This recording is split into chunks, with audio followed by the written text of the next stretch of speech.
Ο Παναθηναϊκός γνώρισε άλλη μια ήττα στην Ισπανία, παρουσιάζοντας μια εμφάνιση που ελάχιστα θύμιζε τον καλό του εαυτό. Η ομάδα έδειξε σημάδια έλλειψης συγκέντρωσης, με το παιχνίδι να κυριαρχείται από λάθη και χαμένες ευκαιρίες. Παρά τις προσδοκίες για αντίδραση μετά το προηγούμενο αρνητικό αποτέλεσμα, η εικόνα στο παρκέ ήταν απογοητευτική. Λύσεις τόσο στην άμυνα όσο και στην επίθεση δεν βρέθηκαν ποτέ. Ο αντίπαλος, εκμεταλλευόμενος τις αδυναμίες του Παναθηναϊκού, διατήρησε τον έλεγχο καθ' όλη τη διάρκεια του αγώνα, χωρίς να απειληθεί ουσιαστικά. Στην πρώτη περίοδο, ο Παναθηναϊκός ξεκίνησε με σοβαρά προβλήματα στην άμυνά του απέναντι στην ταχύτητα της Μπασκόνια, πληρώνοντας ακριβά την αδυναμία του στο transition παιχνίδι. Οι Βάσκοι εκμεταλλεύτηκαν πλήρως τις ευκαιρίες από πρωτεύοντες και δευτερεύοντες ευνηδιασμούς, με το σκορ να αντικατοπτρίζει την εικόνα στο παρκέ. Από 5-6 υπέρ του Παναθηναϊκού, η Μπασκόνια έτρεξε ένα σερί 8-0, αποκτώντας προβάδισμα 13-6. Η αστοχία του Παναθηναϊκού ήταν χαρακτηριστική στο πρώτο δεκάλεπτο. Είχε μόλις 5 στα 11 δίποντα, 0 στα 4 τρίποντα, 3 assist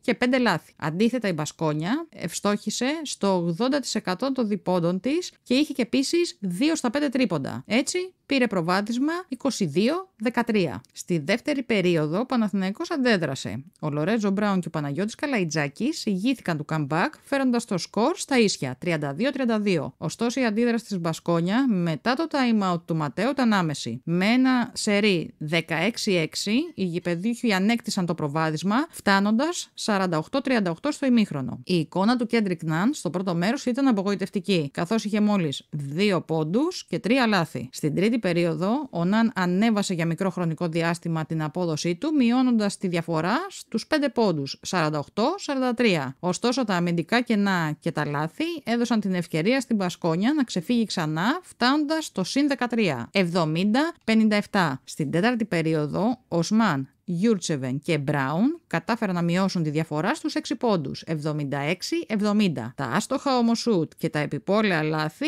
από εκεί και μετά επέτρεψαν στην Μπασκόνια να διατηρήσει το προβάδισμα, φτάνοντας στο τελικό 91-77. MVP ο Τσίμα Μονέκε με 18 πόντους, 6 στα 7 δίποντα, 2 στα 4 τρίποντα, 8 rebound, 4 assist και PIR 29. Εξαιρετικό επίσης παιχνίδι έκανε και ο Καμπαρό με 20 πόντους.